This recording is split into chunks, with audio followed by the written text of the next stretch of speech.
sisters, welcome to the Port. This is part 6 of the series, The Heart of the Shepherd. We're going to be reading out of Psalms 23, verse 3, out of the English Standard Version. Here we go. He restores my soul. He leads me in paths of righteousness for his name's sake. Now, in our study, we're learning that sheep are creatures of habit. If left alone, they will follow the same path until they are ruined. They will graze over the hills until they become deserts. And they will stay in the same spot until it's infested with diseases and parasites. This is why poor managed lands can be sheep to death, becoming ravaged and ruined.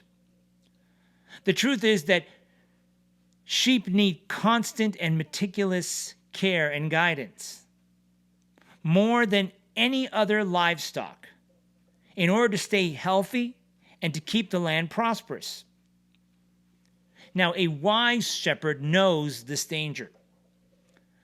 The single most important thing a shepherd does to protect the sheep and the land and his reputation as a shepherd is to keep the flock moving. This constant movement from one pasture to another is carefully predetermined to prevent the overgrazing and land erosion and to avoid reinfestations of parasites and diseases.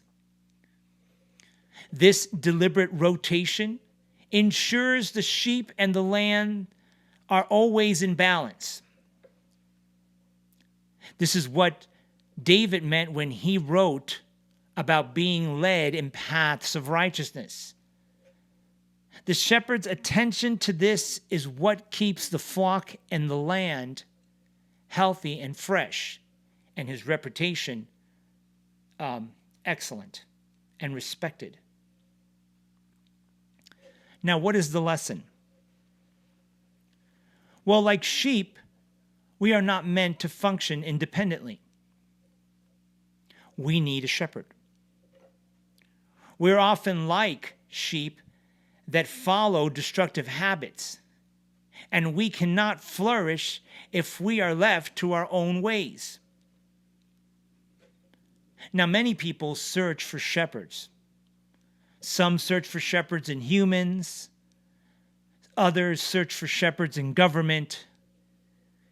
Others search for shepherds in philosophies.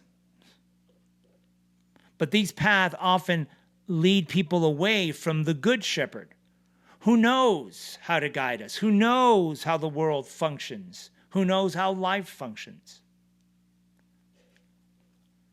The good shepherd leads us in paths of righteousness, to places where we can prosper and grow. Why? Because he knows our circumstances and our condition. And he has a plan for our benefit.